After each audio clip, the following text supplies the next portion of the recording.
അയ്യോ, ഫോൺ ചെയ്യാനും നിന്റെ തന്തയോട് കാശ് ചോദിക്കാനൊന്നും എനിക്ക് വയ്യ. ഇടേ അബ്ദു, ഇവള് കുരുക്ക് കൂട്ടി കൂട്ടി കൊണ്ടുവരികയാണ്. അവസാനം ഇറുകി മുറുകി കിടന്ന് ചക്രശ്വാസം വലിക്കും. ഞാൻ പോണു. നീ ഫോൺ ചെയ്യുന്ന ഇല്ലയോ? ഇല്ല, ചുമ്മാ കൂടെ നിന്നാ മതി എന്ന് പറഞ്ഞിട്ടിപ്പോ അത് ചെയ്തെന്നൊക്കെ പറഞ്ഞ അവക്കെന്താ ഫോൺ ചെയ്താല്? അതിന് എന്റെ ശബ്ദം കേട്ട മനസ്സിലാവില്ലേ? പിന്നെ കഴിഞ്ഞ പ്രാവശ്യം എങ്ങനെ വിളിച്ചു? എന്റെ കയ്യിൽ ചൈനീസ് ഫോൺ ഉണ്ടായിരുന്നു. അതിൽ പല മോഡും ഉണ്ട്. പല ശബ്ദത്തിലും വിളിക്കാം. കുട്ടീന്റെ ശബ്ദം വേണോ, കിളവന്റെ ശബ്ദം വേണോ, പെണ്ണിന്റെ ശബ്ദം വേണോ, അത് ആണിന്റെ ശബ്ദം വേണോ, അങ്ങനെ ഏത് ശബ്ദത്തിൽ എന്നിട്ട് അതെവിടെ? വിളിച്ചു കഴിഞ്ഞ ഉടനെ ഞാനത് എറിഞ്ഞു കളഞ്ഞു.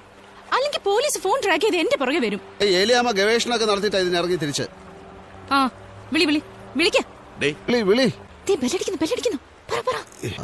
ഹലോ, തോമാച്ച സാറിനൊന്ന് കൊടുക്കൂ. ഞാൻ മാതാന്നാര്. എന്തിനാ പേര് പറഞ്ഞത്? അവര് ചോദിച്ചു. പിന്നെ കുടുംബ പേരും അഡ്രസ്സും റേഷൻ കാർഡ് നമ്പറും ഒക്കെ കൊടുക്കാറുന്നില്ലേ?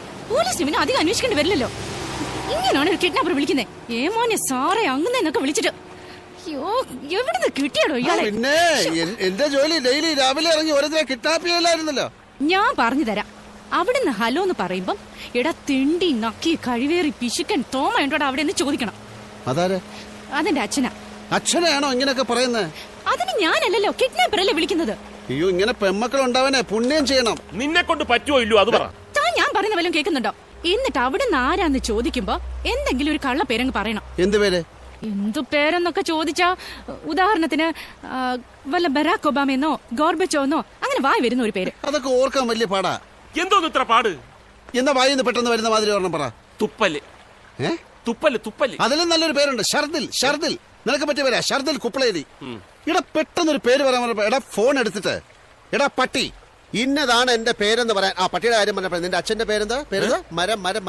മരങ്ങോടനൊന്നുമല്ല, മരപ്പട്ടി മമ്മദ്, മരക്കട മമ്മദ്. ആ മമ്മദ് എന്ന് പറയട്ടെ. ആ അത് കൊള്ളാം. ഇവിടൊക്കെ ഒരുപാട് മമ്മദുണ്ട്. അപ്പൊ മാധവേട്ടൻ ഫോൺ എടുത്തോണ്ട് ഇങ്ങനെ തുടങ്ങണം. എടാ തോമാച്ച, ഞാൻ മമ്മദാണ്, നിന്റെ ഉമ്മാന്റെ കെട്ടിയോ. എന്റെ വാപ്പാടെ പേര് വെച്ചിങ്ങനെ തോന്നിയ ഞാൻ വിളിച്ചോളാന്ന്. നിങ്ങൾ വിളിക്കണ്ട, നല്ല തെറിയല്ലേ വേണ്ടത്. ഞാൻ ഏറ്റ്. നീ ആ നമ്പർ ഒന്ന് ഡയൽ ചെയ്ത് തന്നെ, എന്നിട്ട് ഇങ്ങോട്ട് മാറുന്നില്ലേ. ബാക്കി കാര്യം ഞാൻ ഏറ്റ്. ഹലോ, ആ തോമ എന്ന് പറഞ്ഞ തെണ്ടി റാസ്കൽ അവിടെ ഉണ്ടോടാ? നീയായിരുന്നു. അയ്യോ അതല്ല, പണം ഞാൻ കൊടുത്തയച്ചു. കർത്താവാണ് സത്യം. ആ ഡ്രൈവർ പോയ അതുകൊണ്ട് മുങ്ങി. എന്റെ മോളെ ഒന്നും ചെയ്യരുത്. ചോദിക്കുന്ന കാശ് ഞാൻ തരാം. 30 ലക്ഷം വേണം. 30 ലക്ഷമോ? നേരത്തെ 10 അല്ലേ പറഞ്ഞത്? അത് കൊണ്ടുവന്നില്ലല്ലോ. അതിന്റെ ഫൈനും കൂടെ ചേർത്ത് 30 ലക്ഷം ദിർഹംസ് ഇപ്പൊ വേണം. ഇപ്പൊ വേണമെന്ന് പറഞ്ഞാൽ ഞാൻ എവിടെ പോകും? ഇത്രയും പണം ആരെങ്കിലും വീട്ടിൽ വെക്കുവോ? പണം ബാങ്കിൽ നിന്ന് എടുക്കണം. അതിന് പറ്റില്ല. അതെന്ത്, തന്റെ ബാങ്ക് പൂട്ടിയാ? മണി 5 ആയില്ലേ? ഇനിയിപ്പോ ഏത് ബാങ്കിൽ നിന്ന് പണം എടുക്കും? എന്നാ രാവിലെ കൊണ്ടുപോടാ കോപ്പേ. നിങ്ങൾക്കറിയില്ലേ, നാളെ വെള്ളിയാഴ്ച അവധി, മറ്റന്നാൾ നാഷണൽ ഡേ അവധി. I can draw the money only on Monday morning. You have to wait till then. There is no other way. No. English വേണ്ട. നീ ആര് സായിപ്പിനുണ്ടായതാ? മുടിഞ്ഞ ഇംഗ്ലീഷ് എനിക്കൊന്നും മനസ്സിലാവുന്നില്ല. 2 ദിവസം കഴിഞ്ഞേ ബാങ്കിൽ നിന്ന് പണം എടുക്കാൻ പറ്റൂ. അത്രയും സമയം എനിക്ക് തരണം.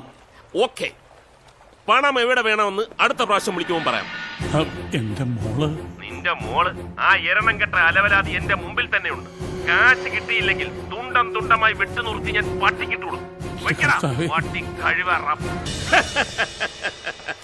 എങ്ങനെയുണ്ട് എന്റെ പെർഫോമൻസ്?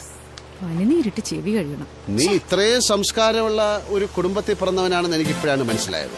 ചങ്ങനാശ്ശേരി ചന്തയെ കേട്ടിട്ടില്ല ഇത്രയും നല്ല തെറി. എന്റെ ബിരിയാണി എവിടെ? അതും എടുത്ത് അവള് തിന്നു. എനിക്കൊരെണ്ണം വാങ്ങി തന്നേ പറ്റൂ. വയറ് കത്തുവാ.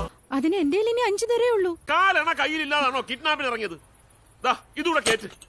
കണ്ട നെത്തോലി സ്രാവിനെ പോലെ വിഴുങ്ങുന്നത്. ഇതൊക്കെ എങ്ങോട്ട് പോന്നോ? കാശ് കിട്ടാൻ 3 ദിവസം എടുക്കും. ഇവിടെ ഈ പെരുവഴി കിടന്നുറങ്ങിയ പോലീസ് പൊക്കും. ഇവളെ കാണാനില്ലെന്നുള്ളത് നാട്ടിൽ മുഴുവൻ പാട്ടാ. അതുകൊണ്ട് ഇതിനെ ചുമന്നുകൊണ്ട് നടക്കുന്ന ആരെങ്കിലും കണ്ടാൽ ഇരട്ടി കുലുമാലാവും. കയ്യിലുള്ളത് ആകെ 5 ഉലുവായി. അയ്യോ ഗുരുവായൂരപ്പാ. ഇന്ന് 20-ാം തീയതിയല്ലേ? ഒരു വഴിയുണ്ട്, ഒരു കല്യാണ വീടുണ്ട് മരക്കാരുടെ. അവിടെ കയറി പറ്റാം. എനിക്ക് ക്ഷണമുണ്ട്. ഞങ്ങൾ എന്ത് ചെയ്യും? മരക്കാർ ഇരുമ്പുകട മത്തായിയെയും കുടുംബത്തിനെയും കല്യാണം കൂടാൻ ക്ഷണിച്ചിട്ടുണ്ട്. പക്ഷെ അവരാരും വരില്ല. അയാൾ നാട്ടിൽ പോവുക. അയാളുടെ തല തിരിഞ്ഞ ഒരു മരുമോനുണ്ട്, കോയ.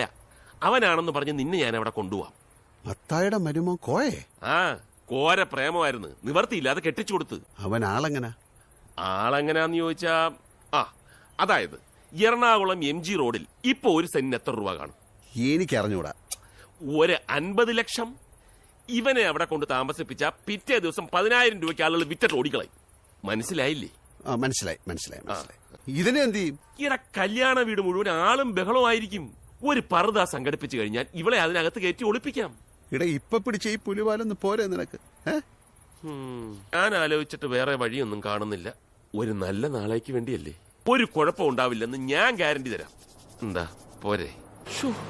പടച്ചോനെ, എന്താണ് അവിടെ ഒരു വെടി ശബ്ദം? ശബ്ദമല്ല, ഒരുത്തൻ വെടിയായതാ. നക്കിക്കൊണ്ടിരിക്കാതെ വേഗം സ്ഥലം വിടാം. എന്താ സംഭവിച്ചെന്ന് പറ. ഇക്കാ സിംഗ് എന്ന് പറഞ്ഞൊരു ഗുണ്ടാ തലവനുണ്ട്. എല്ലാ ലേബർ ക്യാമ്പിലുള്ളവരും ഇയാൾക്ക് കാശ് കൊടുക്കണം, ഹഫ്ത. വേറൊരു പാകിസ്ഥാൻകാരൻ വന്ന് ഇവിടെ ഹഫ്ത പിരിക്കാൻ നോക്കി.